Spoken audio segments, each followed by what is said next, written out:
Hello, Donna. Hi, We're Paul. here in the NGV, the National Gallery of Victoria, in the Salon Gallery. Delightful to have you here. Thank you. What brought you to this industry in the first place? I've always had a deep passion for the arts and actually grew up in a small community where the arts wasn't overly valued, and I'm thankful for nurturing parents who afforded me that opportunity to explore my interest in that. And what's changed most recently in this industry? Some of the really interesting changes I think have happened around the introduction of technology. And today you can hop online and you can see any artwork in the world basically in such minute detail, and yet museums are booming.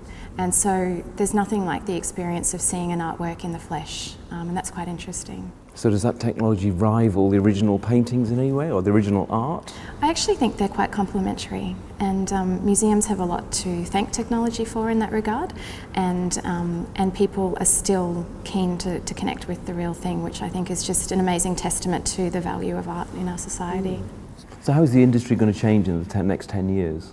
I think the industry will be changing dramatically because the makeup of our society is changing dramatically, and I think museums will be pushed to their limits in terms of really grappling with some of today's big issues, be they political or social, and people looking to museums to really reflect and tackle those issues in their programming, in their displays, and be relevant. So I think that that's going to be a really big push for us. So not simply presenting what is the accepted artist of the day just to placate visitors. We need to be really pushing them to think about new ideas and responding to what they want as well. Imagine you needed no sleep. How would you use that time in your industry?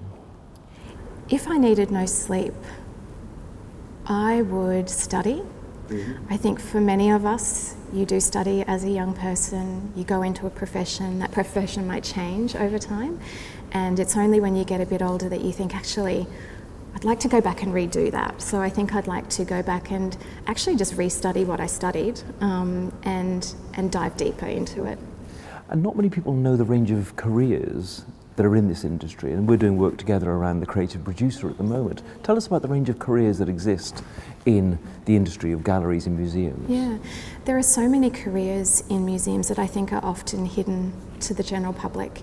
They might range from publishing departments, where we're producing catalogues and communications for a wide audience, through to accountants.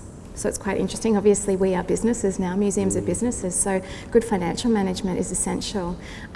Customer service is another really big one, and also I think areas like membership. How can you turn the loyalty of your audience into a revenue generation? So I think that's just a number of quite kind of hidden careers behind the scenes.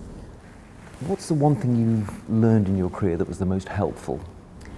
The one thing I've learned, I think through trial and error, is to put your hand up for everything. It might not make sense at the time, but you never know where an opportunity is going to lead you. Thank you very much, Donna. It's been such a privilege to be with you in this remarkable space, and good luck with all the exhibitions. Thank you. Thank you. Thanks, Paul.